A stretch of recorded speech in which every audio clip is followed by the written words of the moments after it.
Ladies and gentlemen, welcome back to Canada Hoops. It's your boy Matty. Thank you for your continued support. Please keep downloading and sharing us. Tell a friend to tell a friend.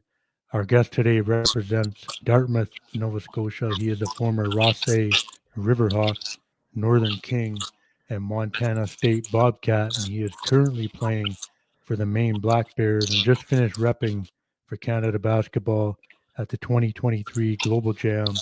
Make some noise for Kellen Tynes. Kellen, thanks for joining us on Canada Hoops, man. Of course. Thanks for having me on. Thank you.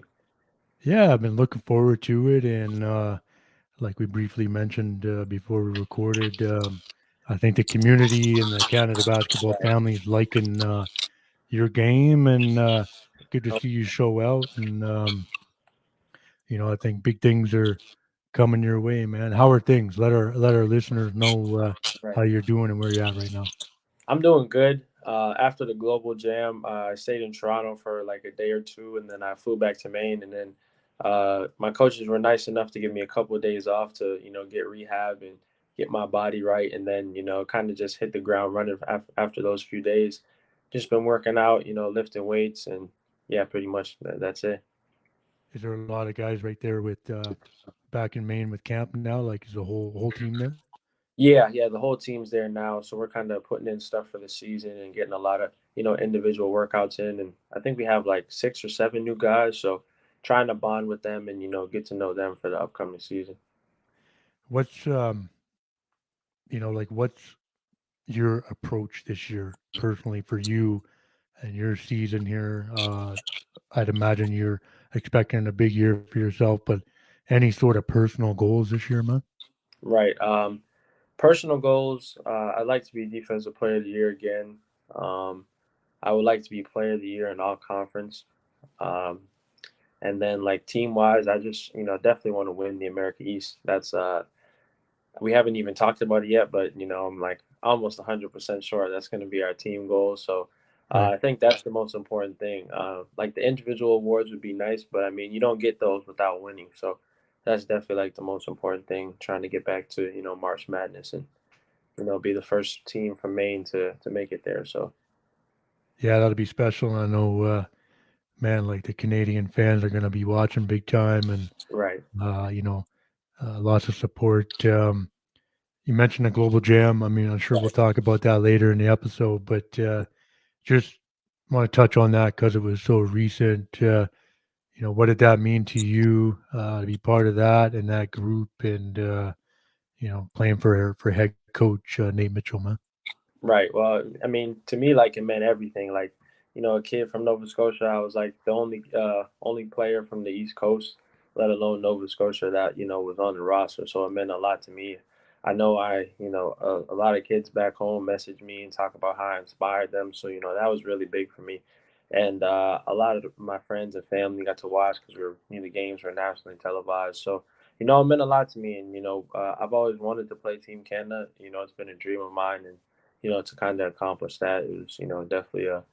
It still hasn't really hit me yet that I played Team Canada, but it's definitely a great feeling. And playing for Coach Mitchell was great. It was really eye opening. Obviously, he's an NBA coach. He's been around a lot of NBA players, and he just kind of like shifted my perspective in a way on the game. And he works with a lot of guards, so he gave me a lot of he gave me a lot of good tips to be successful and stuff like that. We had good workouts and stuff, and he was a really good coach. He One thing that I really liked about him is that he didn't like get mad if we made a mistake because we put a lot in a short period of time. He would just have us watch film and learn from it and encourage us. And not every coach is like that, but I was fortunate to the whole staff was like that, and especially him. So it was great playing for him. Yeah, I love that, man. I mean, Nate seems like a guy that total players coach, and I think he can relate to a lot of guys. And we've had Scott Morrison and Kalisha Teen Yeah, come on and join us. They're friends of ours, so right. I always try to root and support for people that have joined us. Man, Kellen, take me back a bit, man. Just tell me about you're a young man, but tell me about a younger you in Dartmouth running around. how did the game come into your life? And did you Mhm. play other sports as well, man? Right. Well, um, when I was 3 years old, my mom had this program called Little Dribblers. It was for people, 3 years, 3 and 4 years old. You would basically come in and just play basketball, and that's kind of where I started for me. But growing up, I played baseball and football, so I think all of those play into like how I play on the court. But as I got older, I kind of just gravitated more towards basketball because football was cold, and then I wanted to play AAU in the summertime, and baseball is usually in the summertime. So I kind of gravitated more towards basketball. But everybody in my family has either played like football or basketball. So I just kind of fell into the game naturally at a young age, and then I started to. I wasn't that good when I was younger, and I started to get a little better as I got older. So I just kind of enjoyed it, and I just stuck with it. Um, so when you're really, putting the time in the Right. game and growing your game, who did you look up to at that age on the basketball court? Whose game did you really like? Right. I really liked Rondo. Like growing up, Rondo was one of my favorite players, and people used to call me Rondo too. I think that's part of the reason because I used to be bald and I'd wear a headband, so a lot of people call me Rondo. And I definitely liked Kobe. Kobe's my favorite player all time. I really like him, and as I started to get older, like I learned to love him even more because you understand more of his like mentality and his killer instinct and stuff like that. So those would probably be the two that started that really like piqued my interest into the game. I like that. I think I'm trying to think back, but that might be the first Rondo reference we've had on the pod. Maybe, yeah, I think it is, man. I think because Right, everyone Canadian based, Steve gets a lot of love, but and some other guys, but I think that might be the first Rondo. I can see a lot of Rondo in your game too, just especially on the right. defensive end. Um, Mhm. at this point in your career, though, like, are you? Um, I imagine really watching a lot of different players and just, Right. you're an elite player now. Are you trying to watch other guys and see what you can add to your game a lot? Like, is that something you're kind of conscious of? Yeah, yeah, for sure. I think there's like offensively, I watch a lot of Chris Paul because we play a lot of ball screen, continuity, and so I watch a lot of Chris Paul. I watch a lot of Kyrie Irving, just how he Right. like changes pace, gets to his spots, and one of my favorite players now is Shea Gilgeous Alexander. Just how he like gets to his spots, gets to his mid range. He has good footwork, and he uses the pump fake really well, and that's something I've tried to add to my game, especially this past year, using the pump fake a lot, to get to my spots and draw fouls. So those will probably be the three I watch the most. Have you had a chance to meet Shea? Just national team stuff at all, or Right. Well, we actually scrimmaged against him and Nikhil and a couple other guys. Um, through the Team Canada process. I think it was in the training camp. So right? I got to see, live. I think he got to the free throw line about 25 times Nice. about that, and just because of how he uses his body, how he knows how to draw fouls, and his footwork, and I was playing against him, but you can't be starstruck in the moment because you're playing against them. But afterwards, you realize like, wow, I just played against Shea Gildas Alexander, and Nikhil too. Like he's super talented. Like just those guys, like seeing how they are and how they operated. It was really cool. It was really cool to see and really cool to play against. Yeah, no doubt. Like I'm an old hooper, and what I love about Shea is like he never gets sped up like by the Right. defense. Like he just always he's gonna move and play at his pace, and Yeah. I think that's a big key to his success. And I bumped into them after the qualifier game in Victoria last summer, and humble guys, and you know uh, the program with those guys at the senior levels in pretty good hands. So Oh yeah, for sure. um, cool that you like to kind of model your game. I wanted to ask you about making the prep route at Rothesay and going from Nova Scotia to New Brunswick, and you really made an impact there.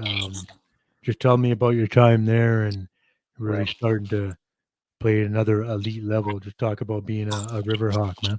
Right. It's probably one of the best decisions I've made, to this day going to RNS. I didn't know what to expect because it was still kind of like brand new. But it kind of give you like a college experience before college. You're living in the dorm. You're responsible, doing your own laundry, getting yourself up, going to class, all that stuff. And Right. I didn't really start lifting weights and training like that much until high school. So you're on like a weight program. You gotta like eat a certain amount and stuff like that, and you gotta get in the gym. And you know, um, after my first year at Rothesay, like in the NPA league, they give out like all stars, like MVPs and stuff like that, and I didn't get any awards. And my coach kind of like I always remember this conversation. It was a life changing conversation for me. He was like he made me put on my phone like all the awards that could have been listed, and he was like just put no beside all of them, and then make that your screensaver. And he's like he kind of motivated me to work harder. He told me like what are you doing extra like and I was like, Coach, like I'm dominating in practice, like I'm winning every drill. He's like, what are you doing outside of practice? Everybody's at practice, you know what I mean? So he kind of like sparked my work ethic after my grade 10 year. And then after that, I was living in the gym. Like whenever I could get in the gym before class, we had study hall. If it was after study hall, late at night, like I was just living in the gym, being in there as much as I could. And he kind of instilled that work ethic in me a little bit. So uh, and yeah, by the time I left RNS, I had those things checked off my list. I was MVP, Defensive Player of the Year. My team was 12-0. Most importantly, and yeah, so that kind of started, sparked my work ethic that I carry with me to this day. Yeah, I love that, man. I know when last year was a massive year there for you, and Right, I'm not deep into the NPA, but I know it was a big deal to have RNS do so well compared to some of the other programs and teams. right, And you were the top guy. I thought that was really special, just being an East Coast school, East Coast guy. right, Um, and then what about your AAU summers with right. the Northern Kings and Vi's program, and just how important was that for your development as well, man? Right. Yeah, it was super important. Playing under Coach Vi, obviously he's coached a lot of great guards like Marcus Carr, many other guards. So he kind of like it was similar offense, ball screen stuff. So he kind of like just taught me early like how to make reads in a ball screen, put guys in jail, and then he would always tell me to just go out there and be a dog. Like it wouldn't matter if we played at some games we played at 8 in the morning. He's like Kellen, like pick up 94 feet. It don't matter. Or we played primetime game, like you're picking up 94 feet. You're guarding the best player. Like whatever he said, I went out there and did. He taught me a lot. It was really big for my development because playing the RNS, like we played a lot of good teams in Canada, and then in the summertime, Northern Kings, I play a lot of good teams in the states. So I really played a lot of good players in North America, through both. But yeah, Northern Kings was huge for my development because, it taught me how to play. Obviously, it was more talented than my RNS team because it was AU team. So it taught me to play with like other players who are like, high caliber players and stuff like that. So, being playing for Northern Kings was really, really crucial for my development and helped me a lot. So when you were with Northern Kings, like Zach would have been there at the same time, Yeah, I right? played. I played with Zach Eddy, uh, Yeah, Josh Morgan, who's at Incarnate Word, right. Kobe Elvis at Dayton, Mateus Case at William Mary, Malachi Nadur at Brown, Alir, who's at he's at Toronto, University of Toronto, like, Right. and then there's many other guys like Tyson, who's at Western, many guys who are either like play D1 or in the OUA. So I played. My team was pretty talented. I think we had 6 D1 players on that team. So Nice. yeah, it was a really talented team. Yeah, it's a top program, and Vi's done a great job, and it's great to see him running that. And he was a big time player in his day and giving back and Right, growing the game. I just want to highlight you were also a BioSteel All Canadian, right. and you put in time with provincial teams too, representing Nova Scotia, which Right. I know is special to you as well.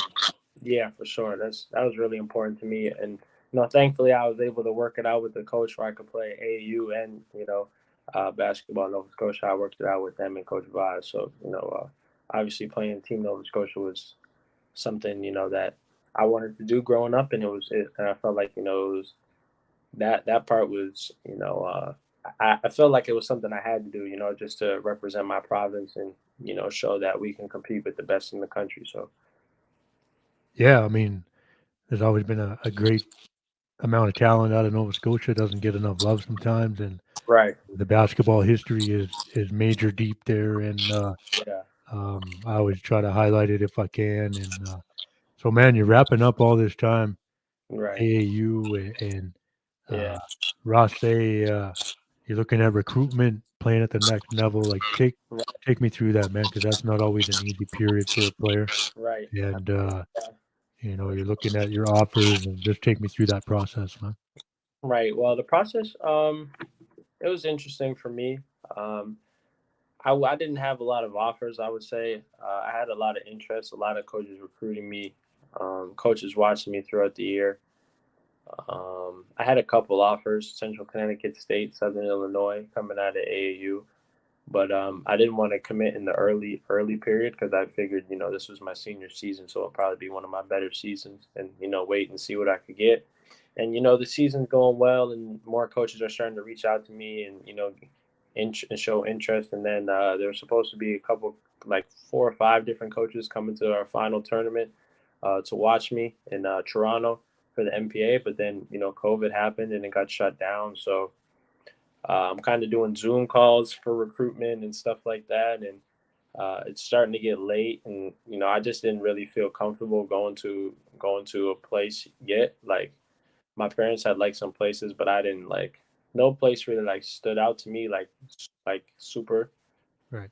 And then I get a couple calls from the Montana State coaches, and we do a Zoom call. They have a big presentation laid out for me, stuff about the city, stuff about the university.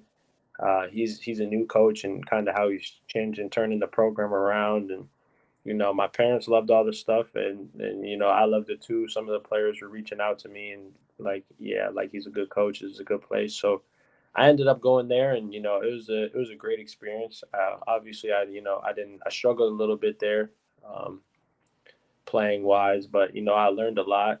I was a part of a championship team, which was really exciting. But yeah, I learned a lot, and I grew as a player in person. And I was fortunate to play, for Coach Sprinkle and the rest of the staff. They still talk to me, at least a couple of times, every now and then, every few weeks or so, just to check in. Like they still care about you and stuff like that. And there was no hard feelings when I transferred. So I was fortunate to you go there, and I'm still grateful to this day that I went there. What just from your time being a Bobcat, what's like maybe the number one thing you take away from your time there, man? Right. Well, I mean, because I wasn't playing as much, I was like working out a lot more, so I got a lot stronger. I got a lot more athletic, and then um, I was just like I just wanted to be a sponge, like listen to everybody. I was playing behind a 6-year senior who scored like over 1,500 points in college. So I was trying to learn a lot from him because he knew how to score and stuff like that, and just be the best teammate I could for the guys, and just work out as much as I could and learn as much as I could in my time there. Nice. And you go to Maine, as we obviously know. You know, was Maine always kind of a number one spot when you were looking at transfer? Just take me through that decision, man. Well, I actually visited Maine back in high school. I took an official visit, me and my family. The campus is beautiful. Like Orono is a really nice place, but I just didn't really like the kind of like the system and stuff like that. And then when I was in high school, Coach Markwood, he was recruiting me at Northeastern when he was an assistant there. So when I was in the transfer portal, he had recently got the head job here at Maine, and he hit me up and was basically giving me his pitch. And I kind of felt like it was fate in a way. I didn't get to play for him at Northeastern, and I always liked him. And here's my chance to play for him at Maine, and I already visited, so I didn't have to, visit and miss class and class time when I was still at Montana State and stuff like that because I knew what the campus was like, and I was liking everything he was saying, and I knew they had signed Jaden Clayton too, who's like another Canadian guard who's really talented. So I was excited to play with him, and I liked everything he was saying. So it was kind of an easy decision for me. Well, and it's paid off. I mean, you're heading into a big season for you and the program. Right, And last year, you were the first Canadian-born player to lead the NCAA in both total steals and steals per game. I mean, your defensive side is elite. Coach Nate Mitchell said that during the Global Jam. right, That's something definitely to be proud of. Do you think you maybe stay one more year? We talked about that before we right, recorded. Grad year, and you're right. gonna play this year out, right? Yeah, I'm gonna play this year out, see where it goes. Obviously, I have another year, and I graduate this year, so gonna play this year out, see where it goes. But I really want to bring the championship to Maine. And I feel like the state deserves it, the fans deserves it, the school, the city, everything. So I've just been really locked in and focused on trying to bring a championship here. Doing my part, getting as much reps, and getting myself better, my body, my mind, watching a lot of film from last season and stuff like that, so I can do my best to help bring a championship here. So that's really been my main focus. Yeah, I love it. On Canada Hoops here, Kellen, we love to talk Canada basketball, Right. especially with guests who have played for their program, which you have obviously done Hmm. recently at the Global Jam.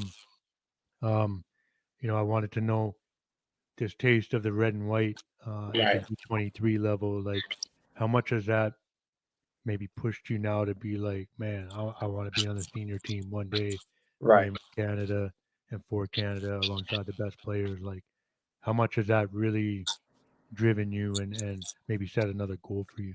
Right. Well, I mean, it's definitely driven me. I'd love to play Team Canada again, especially for the senior national team. I mentioned a little bit earlier what like playing for Team Nova Scotia meant to me, Right. and that was the province. Like playing for Team Canada, like representing the whole country. It's a different feeling. Like I said earlier, it still hasn't hit me yet. It's tough to describe the feeling, but it's like, yeah, I don't even know how to describe it. Just like wearing the red and white, like it's a different feeling. Like when you put that jersey on. So I definitely, love to play on the senior, men's national team one day, and do whatever I can to, help Canada basketball move forward. Yeah, what's cool is that, like in conversations with other players, right? It's an elite group. Like not everybody gets that opportunity, right? Right, So when you're on a roster of 12, like you could say, I'm one of the 12 best players playing for this country at my right, age group or whatever. And there's a lot of pride with wearing the country on the front, but it means a lot to play for your family name on the back right. too. And so I have no doubt that was special for Yeah, you and your family as well. And, you did rep for the province really hard. And then being able, just with the Global Jam, being able right. to play on home soil, and Yeah. you're on the Canadian squad. Just talk about that and the vibes with that, man. Right. Crazy. It was crazy. It was crazy. Um, yeah, speechless almost, but like I don't Right. know, it was crazy. Like playing Team Canada in Canada, like indescribable feeling. You have fans coming up after you, like waiting for you at the bus outside. Like Nice. it was crazy. People, showing love, and people genuinely wanting to see you do good, and stuff like that. And not many of my family members are able to see me play live just because I'm in the states, and it's tough for them to navigate their schedules and stuff. So a lot of them, were in Toronto. Like I had a lot of friends come to the games that are in Toronto, and family members. So that meant a lot to me. And obviously, playing Team Canada in Toronto, like I can't think of a better basketball experience so far in my career. Nice. I know, man. Like when you talk to players, depending on where you're playing through your school season or pro season, like some guys don't and women don't get to play at home very much, right? And Right, to get to play at home not only for in front of friends and family, but for the national team. Everyone says how special that is, and um, right, some people won't get to play at home for years. I was wondering, any new teammates from this squad and friendships that you developed that kind of stood out for you and right, that you really enjoyed over the course of the tournament. right. I mean, I tried to make it a point to like talk to all the guys, get to know all the guys. So I mean, all the guys, like everybody was funny. Everybody had jokes. My roommate was Nana, and he plays at Brown, and we're actually playing Brown this year. Nice. So yeah, we bonded over that. Jamil Telfort, he one of my teammates from Maine is good friends with him because they're both from Montreal, and Okay. he also played for Coach Markwood at Northeastern. So there's a lot of connections. And Marco, he played with one of my teammates that just transferred in this year. So there's a lot of connections. I played Northern Kings with Mahi and you know, TK. And so, I pretty much, knew everybody through basketball. And, it was good just, reconnect with old people and, make new friendships and new bonds. And I felt like, even though we weren't together for that long, like we were a tight knit family. Like if someone made a mistake, there was a guy like right there, like, pick your head up, stuff like that. If someone had a bad game, like, it's all good. Like pick your head up, like keep going, like shots will fall, all that stuff. So, we weren't together for that long, but it definitely felt like a family experience for sure. Nice. Well said, man. And we talked about Coach Nate Mitchell real quick. I just wanted to Right, like touch on the idea that um, he's almost become like a bit of the godfather for the program in terms of right, like he's for coached a sure. lot of guys at U19, U23, senior men's. He seems to be well connected to everybody. Right. Um, just what's his like when he's with your group, say the Right. U23, like what's his message about other players and what they've done to put the work in? Did he talk about any of that? I mean, yeah, he mentioned it a little bit. I think his main focus was like getting us to realize like we're wearing Canada across our chest. Like we have to go out there and give 100% every time we're on the floor, whether you're out there for 2 minutes or 20 minutes. That was kind of his main focus. And then, he made practices fun. He made practices really fun. He made them fun and competitive. And, he, like I mentioned earlier, he didn't, yell at guys or get on guys' cases. He, calmly talked to you and explained the situation and what he wants from you and stuff like that. So, he definitely created a great environment, and all the coaches did. It was really fun playing for this staff.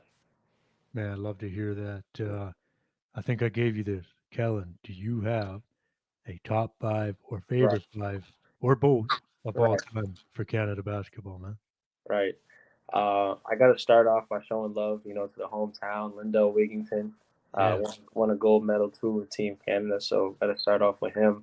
for I sure. also got to shout out Nate Darling too. He was on that team as well, so got to show love to the hometown. Third one probably be RJ Barrett. Nice. Before he was like, I don't even want to say before because people were saying he was going to the NBA when he was like 15. But when Nationals was in Halifax, I got to watch him live. First, Team Nova Scotia, obviously, but he was like an underager scoring like 40 points a game, and everyone's like, wow, like we were almost like we never seen anything like that before in Halifax until he came down there. So and obviously he was like, I think he had like 40 versus Team USA when they won the gold medal that year. So I gotta throw him in there. I think Steve Nash too. Like that one will go without saying. Like he's legendary. He's like almost the face of Canada basketball, you could say. And I say Shea because he's one of my favorite players, and especially after the season he just had. Yeah, I gotta throw him in there. One of my favorite players. Man, I love the five and pretty much all guards. I mean, you could slot RJ maybe at the small forward, but Right. that is, I think that's probably a first Lindell and Nate reference in the top five, and I was hoping you would do that. So I love that, Right. and I think, man, the program at the senior level shades the face of it, right? Like Right. it's gonna really go as far as Shea probably pushes it. So, Yeah, and uh, they'll be super talented this year too. With like if oh all the guys play, RJ, Jamal, like super yeah, talented. yeah. You look at that squad and you're like, I mean, I've been really on top of the program going over 20 years, right? And Right. I'm telling you, man, like it's it's the best roster ever assembled. Yeah. You just got to flat out go do it. And I have a lot of belief, man. I just feel like I've been kind of calling it like a Canada basketball summer on Right. social media, right? Global Jam, so many great things, and the women's team. Right. It just feels like it's lining up to be a special summer, and I think Right. something really cool is going to happen, man, for sure. Yeah, definitely. Definitely. Kellen, anybody you'd like to see join us on the podcast? And then here's the Uh, deal, man. You might have to help me connect with them. right. I'm trying to think. Um, I don't know. I Tough don't know. question. Tough question. Tough question. I mean, there's so many people you can pick from. Um, I feel But like he, you gotta get Thomas Kennedy on here. He was the vet. If he wasn't already on here, he was the vet of our team.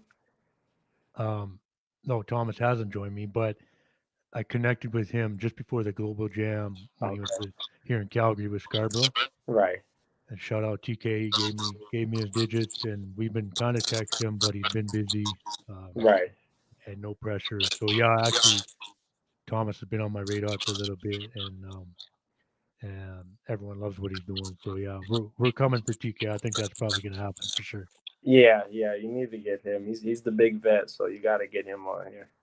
Yeah, man, no doubt. Hey, any shout outs or thank yous, man, before I get you out of here? And again, appreciate you joining us. No, just thank you, for having me on the podcast. I really enjoyed it. Really enjoyed speaking with you, and thank you for allowing me to share, a bit of my story. No, I appreciate that. And listen, man, we're wishing you all the best this year at Thank you. Maine, and looking forward to seeing you playing in the red and white again for Canada basketball again. And much Sure. love to you, man. Thank you. Thank you. I appreciate it. All right, that's a wrap on another episode of Canada Hoop. I want to thank the young gun Kellen Tynes for pulling up. Thank you for listening. Remember to rate and review us wherever you get your podcast. Keep supporting Canada basketball and our Canadian hoopers, and we will see you on the next episode.